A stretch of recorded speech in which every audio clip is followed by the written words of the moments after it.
Good morning. Alas 8:30. Uwi na tayo. It's Monday na. Napasok na yung mga bata. Kasi misis, kaya uwi na tayo. At meron tayong target ngayon na balikan. Kasi kalimutan ko magbayad dun sa napanood nyo yung last video. Yung napagbayad sa buko. Nabalikan natin kaya kay kuya. Yung sa pinagbili natin. Sana hindi magalit. Sana hindi ako tagain. Dito tayo mamaya. Sobrang lamig dito ngayon. Panahon ngayon dito, gulo. Araw, ulan. Ngayon, sobrang kulimlim. Pero hindi naman umaambon. Sana hanggang mamaya sa silang ganyan lang para hindi na tayo magkapote. Saka sana talaga hindi galit si kuya. Magbubuko. Baka ano tayo, baka itakin tayo nun.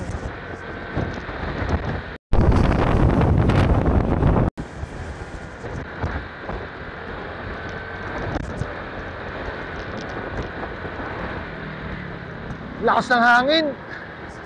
Yata na yung motor.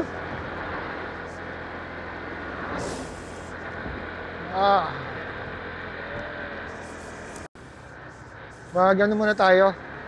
Mag-ano muna tayo ng breakfast. Dahil kagabi hindi na ako nakakain. Konti lang nakain ko kagabi. Puro ano lang yung isda. Hindi na ako nagkanin. Kaya ngayon medyo gutom talaga. Dahil muna tayo dito sa kainan dito na lutong bahay.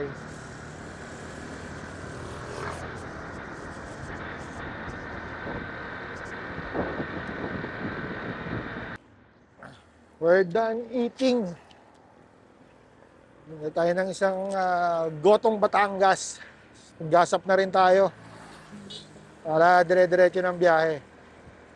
Ay, hindi pala diretso. Babayaran pa natin yung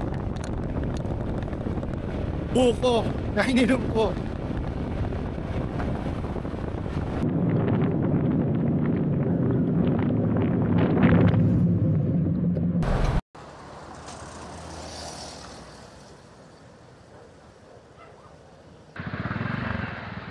Monday morning, traffic pa rin dito sa flyover. Mukhang mahaba ito. Pwede kayo sumingit dito.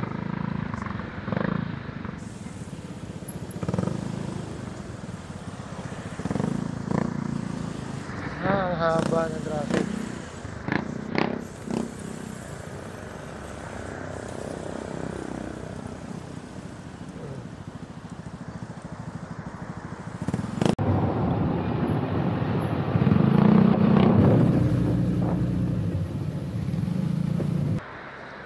Kinakabahan na ako. Malapit na tayo sa bukuhan. Hindi ko alam kung ano magiging reaksyon ni kuya. Magbubuko. Nakakahiya kasi talaga. 10 piso na lang hindi pa binayaran. Nakakalimutan ko naman talaga. Hindi ko naman sinasadya.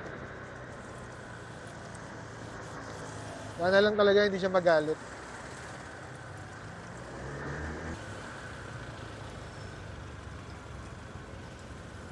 So, ito na. Medyo malapit na tayo sa katotohanan. Malapit na tayo sa bukuhan. Init na dito. Bira.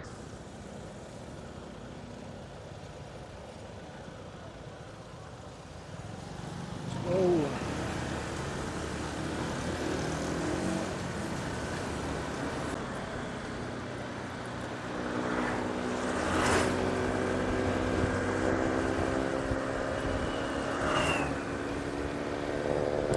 lagpas tayo, lagpas. Let's go back.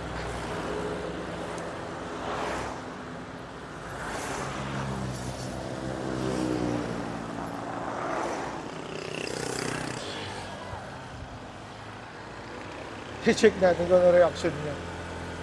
Pero wala siyang tinda ngayon eh. Oh. Walang tinda si kuya. Wala pang buko. Ay, hindi. Aha, wala pa. Si Kuya, nakalimutan ko magbayad nung Sabado eh. Pag-Lunes kasi pinagpapahinga ko. Nakalimutan ko magbayad nung... Sige po, isang buko na lang. Wala si ano, si Kuya.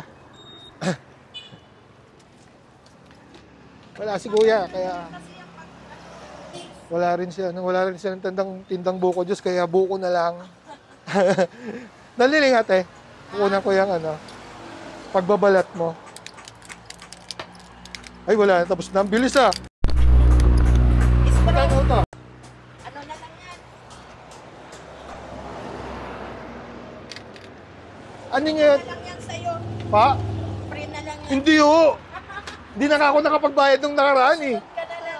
Kasi kami nagtiano pag pinagpapahinga ko rin yan pag Lunes. Kasi papagod din yan. Oo nga. Naalala ko, nandun ako sa may Tagaytay. Hindi ako nakapagbayad sa kanya. Andun kasi siya, may kausap siya ron eh. Sabi ko nakakahiya. 10 piso na lang, hindi ko pa nabayaran. Kasi may gano'n din sa akin yung nagmamadali. Aha. Talaga tayo, hindi naman. Ako nga minsan, ganun din, nangyayari din yan sa akin na nalilingkot din ako. Ah.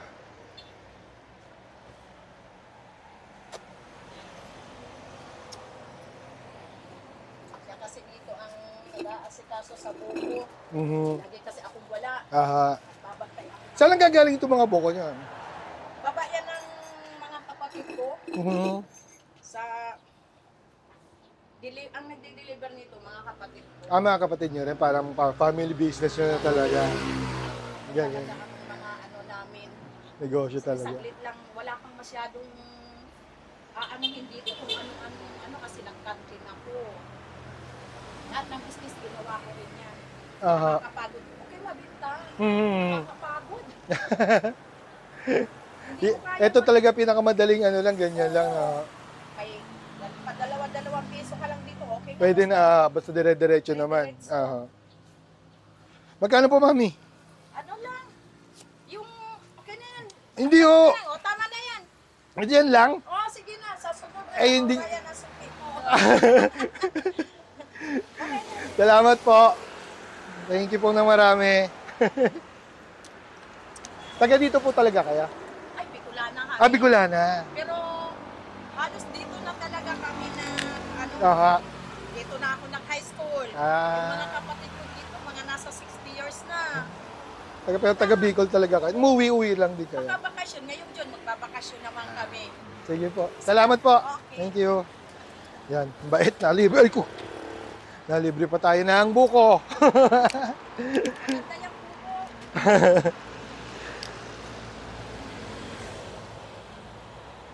Thank you po, mami.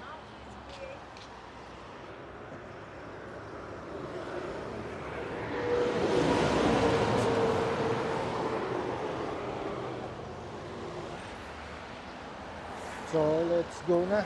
It's ano na, 9:50. Kaya na natin siguro mga alas 12. Lunchtime, nandun na tayo sa bahay. Nalibre pa tayo ng fresh buko.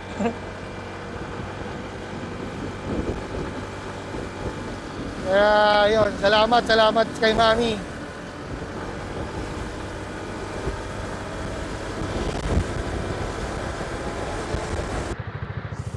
Init na. Bira. Ano ba tayo? Anabu. Imos ba to? Anabu na to. Anabu, Imos, Cavite nga yata. So, siguro tapusin ko na yung ano natin, vlog natin dito ngayong araw na to. Napuntahan naman na natin ang ano, ang ating target, ang ating ano, misadventure, tayo hindi pagbabayad ng buko, na naging maganda kasi nalibre nga tayo. Pero nagbayad pa rin ako, kaya lang kinuha ni mami, ano lang, 20 pesos. Pwede na raw yun. So, yung buko juice ko, yung nakaraan, saka yung fresh buko ngayon, 20 pesos lang. So, yun, paalam. Bye-bye. See you again. Sa ating mga susunod na biyahe, sana, ano, makalayo na tayo. Dahil magbabakasyon na rin naman yung mga bata. Plus, ito nga itong motor, hindi ko pa rin napapayos yung fuel pump. Baka ipa-schedule ko na rin next week. Kailangan makakuha muna ako ng pyesa. Saka yung pag-wiggle nitong motor, dapat isabay na. Kasi pag binitawan ko ng isang kamay, wala. Gumagalaw talaga ang likot. So, yun lang. Susunod ulit. Bye-bye. See ya. Peace out.